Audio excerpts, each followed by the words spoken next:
আমাদের মা বোনরা বেশি দুকায় ভরি যায়। কারা? মা বোনরা। এখন তো বর্তমানে বাংলাদেশে ওই ব্ল্যাক ম্যাজিক, তাবিজ দোয়া, জাদু টোনা বাড়িয়ে গেছে।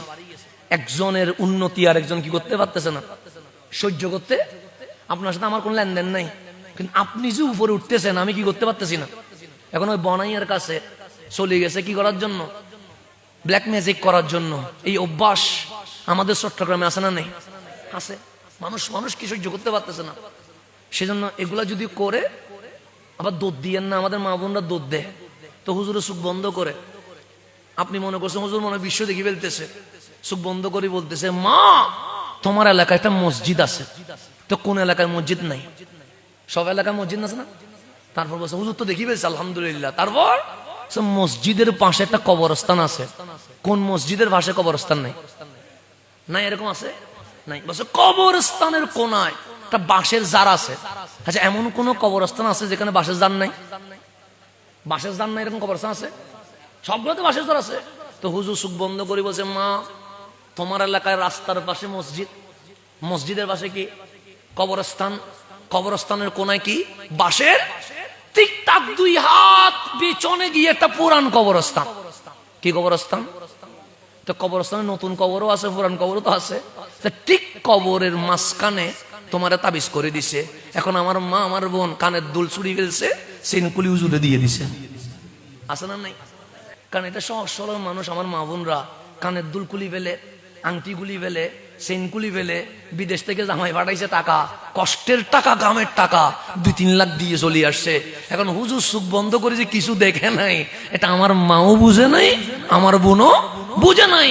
তো ব্ল্যাক ম্যাজিক যেমন বেড়ে গেছে, সাথে বন্ডামিও বেড়ে গেছে। তো এরকম যদি কোনো লস হয়ে যাচ্ছে, একটু টেনশন মনে হচ্ছে, শরীর আগের মতো শান্তি দিচ্ছে না, এগুলা যদি হয় 3-4টা কাজ করবেন। কয়টা কাজ? 1 নম্বর, সর্ব অবস্থায় অজু অবস্থায় থাকবেন। কি অবস্থায়? অজু থাকলে বান্দার রুহানিয়ত পাওয়ার বেড়ে যায়, তখন হাজার ব্ল্যাক ম্যাজিক করলেও কোনো কাজ হয় না। সর্ব অবস্থায় কি থাকবেন? অজু। 5 ওয়াক্ত নামাজ ঠিক সময়ে পড়বেন। কয় ওয়াক্ত নামাজ? 5 ওয়াক্ত নামাজ। ফজর শুরু করবেন, প্রথমে দরুদ শরীফ। প্রথমে কি শরীফ? এরপর সূরা ফাতিহা পড়বেন, এরপর আয়াতুল কুরসি পড়বেন। কি পড়বেন? আয়াতুল কুরসি। এরপর 4 কুল পড়বেন, সূরা ইখলাস, কুল আউযু বিরাব্বিল ফালাক, কুল আউযু বিরাব্বিন নাস, কুল ইয়া আইয়ুহাল কাফিরুন। এগুলো জানেন না? 4 কুল পড়বেন। লাস্টে 3টা কি পড়বেন? 3বার দরুদ শরীফ পড়বেন। ফু দিয়ে দিবেন ডানে বামে, একবার সকালে আর একবার ঘুমানোর সময়, 2 বার করবেন।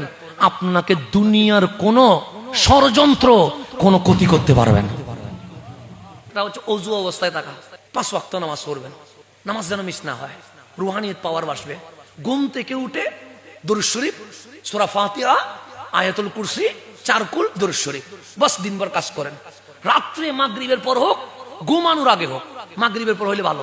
দরুদ শরীফ, ফাতিহা, আয়াতুল কুরসি, 4 কুল দরুদ শরীফ, শেষ। ডানে বামে ফু দিবেন, হাতে ফু দিয়ে মুখটা কি করে দিবেন? মালিশ করে দিবেন।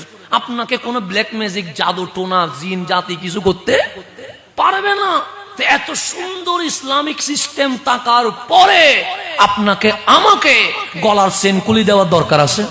ইসলাম কঠিন না বন্ধু, ইসলাম সহজ। সহজ জিনিসটারে আমরা কঠিন বানাই দিচ্ছি, আপনাদের জন্য কঠিন হয়ে যাচ্ছে। শুধু শুধু কঠিন করার দরকার কি? সহজ করে দেন, সহজ করে দেন। আল্লাহ যার সহায় হয়, দুনিয়া কি তার কোনো ক্ষতি করতে পারে? আল্লাহ যেন আমাদেরকে বুঝার তৌফিক নসিব করে।